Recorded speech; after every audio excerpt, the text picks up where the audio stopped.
அன்பே, எனதன்பே, இனிய அருளாசிர்.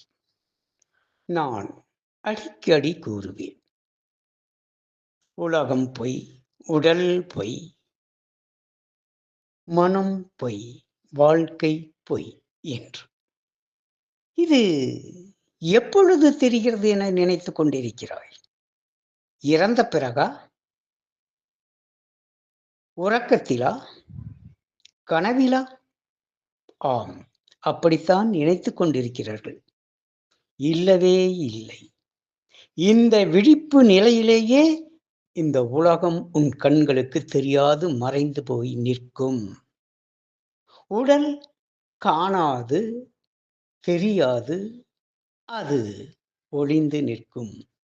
மனம் அது அப்படி ஒன்று இல்லவே இல்லை என்று தெரிந்திருக்கும். இதுவெல்லாம் எப்பொழுது? இந்த தியானத்தில் நீ முழுமை பெறும் பொழுது, ஞானத்தில் நீ நீயாக நிலைத்திருக்கும் பொழுது, இந்த விழிப்பு நிலையிலேயே இந்த உலகம் இருக்கும், ஆனால் தெரியாது. இந்த உடல் இருக்கும், ஆனால் தோற்றத்தில் வராது.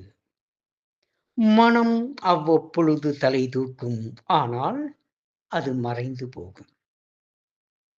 இது இப்பொழுதே இந்த வாழ்விலேயே நீ பார்க்க வேண்டிய ஒரு அற்புதம். அப்பொழுது நீ மட்டுமே இருப்பாய். உறவுகள் இருக்கும். மனைவி, மக்கள், உற்றார், உறவினர் எல்லோரும் இருப்பார்கள். ஆனால் அவர்கள் தெரியாது உன் கண்களுக்கு. அவ்வப்போது தோன்றுவார்கள், மறைந்து போவார்கள். ஏனென்றால் நீ மட்டுமே சாசுவதமாய் இருப்பதால். இது இங்கேயே இப்பொழுதே இந்த உடலில் இருந்தவாறே பெறக்கூடிய அனுபவங்கள்.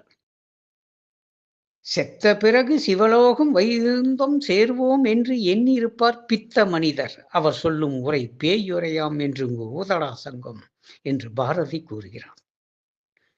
இறந்த பிறகு இவையெல்லாம் இல்லாது போகிறதா, இருக்கிறதா என்பது பிரச்சனை அல்ல. நீ வாழும் போதே இவர்கள் இருப்பார்கள், ஆனால் இல்லாது இருப்பார்கள். நீ மட்டுமே சாசுவதம். மரங்கள் யாவும் சமஷ்டி. அது காடு, தோப்பு, அல்லது அதுவே எங்கும் நிறைந்த ஓர் பரிபூர்ணமாய் தோன்றும். ஆனால் ஒவ்வொரு மரமும் தனித்தனியாக வியஷ்டி தனியாகத்தான் இருக்கிறது.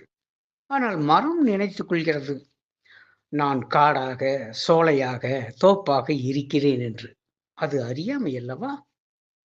அதே போன்றுதான் நீ நினைத்துக் கொண்டிருக்கிறாய். உலகமாக, உடலாக, மனமாக, குணமாக, உறவுகளாக, காலமாக, கர்மாவாக, தர்ம அதர்மங்களாக இருக்கிறது என்பதெல்லாம் உன் மனதின் மீது ஏற்றி வைக்கப்பட்ட ஆரோபம் அல்லது கற்பனை.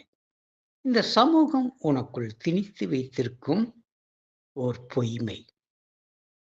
மெய்மை என்பது எது தெரியுமா? அது நீ மட்டுமே. நீ மட்டுமே இருக்கிறாய், மற்றவை இல்லாது போகிறது. அதே சமயத்தில் நீ காண முற்படும் பொழுது அவையெல்லாம் தோற்றத்துக்கு வருகிறது. மீண்டும் அவை காணாது மறைந்து போகிறது. எப்படி எனில், 2 கைகள் சேர்ந்து தட்டும் பொழுது ஓசை வருகிறது, அடுத்த நொடி மறைந்து போகிறது. ஓசை எங்கிருந்து வந்தது? எங்கே சென்றது? இதனை போன்றுதான் இந்த உலகம், உடல், உறவுகள், வாழ்க்கை, கர்மா, கர்ம வினைகள், தர்ம அதர்மங்கள் யாவுமே இருப்பது போல் தோன்றுகின்ற மாயை.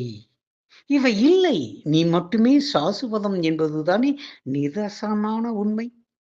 அதை இங்கேயே இப்பொழுதே நீ அறிந்து கொள்ள முடியும். அதில் நிலைத்திருக்க முடியும். அதுவாகவே நீ திளைத்திருக்க முடியும். தியானம் மட்டும் செய். இவை யாவும் மாயை. மாயா தோற்றங்கள் மறைந்து போய் நின்று வேடிக்கை காட்டும். அந்த வேடிக்கையும் கலைந்து காணல் நீராய் மறைந்து விடும். முயற்சி செய்து பாரேன். இந்த தியானத்தில் முழுமை பெற்று பாரேன். நான் சொல்வது எத்தனை நிதர்சனமான உண்மை என்பது புரிபடும். எனது அன்பு நிறை அருளாசிஸ் நன்றி. செய்க நலமே பெறுக.